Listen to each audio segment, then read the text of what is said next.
Teacher আসছে, সবাই নিজের নিজের মোবাইলটা লুকিয়ে ফেলো। আমার ফোনটাই কলমের মাঝখানে লুকিয়ে ফেলি, এরপরে লাভার ব্যান্ডটা ভালো করে আটকে ফেলি। এবারে জানলার পাশে রেখে দেই। আমি আমার ফোনটা ছাতির ভিতর লুকিয়ে রাখি আর ছাতিটা এখানে রেখে দেই। আর আমি থার্মোকলটা কেটে এর ভিতর মোবাইলটা রেখে দেই আর মোবাইলটা ডাস্টবিনের পাশে এখানে রেখে দেই। আর আমি এই মাখনটাকে ভালোভাবে কেটে মোবাইলটাকে মাখনের ভিতর রেখে দেই। আরে না, স্যার তো চলে আসলো বলে তাড়াতাড়ি আমার মোবাইলটা তরমুজের ভিতর লুকিয়ে রাখি। কে কে মোবাইল এনেছো তাড়াতাড়ি তোমাদের মোবাইল আমাকে দিয়ে দাও। কি হয়েছে স্যার, আপনি চেক করুন মোবাইল আছে কিনা।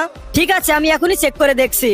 কি এই আয়নাটা এইভাবে কালো হয়ে গেল কিভাবে? আরে না, আমি তো ধরা পড়ে গেলাম। আরে এটা কি জিনিস? আচ্ছা, মোবাইলটা এখানে লুকিয়ে রেখেছিস। জানি না, আমি আবার ধরা পড়ে যাবো নাকি।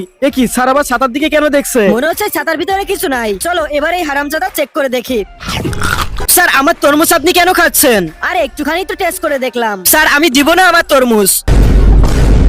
এখানেও কি লুকিয়ে আছে নাকি? আরে হ্যাঁ, এখানেও তো রয়েছে। কি স্কুলের ভিতরে পনির কি করছে? ওরে শালা, স্কুলের ভিতর পনির কেন এনেছিস? আসলে স্যার, আমার আম্মু স্কুল থেকে আসার সময় পনির কিনে আনতে বলছিল, এজন্য আমি স্কুল ক্যান্টিন থেকে কিনেছি। ঠিক আছে বন্ধুরা, পার্ট 2 আপলোড দিয়ে দিছি, তোমরা চ্যানেল থেকে দেখে আসো।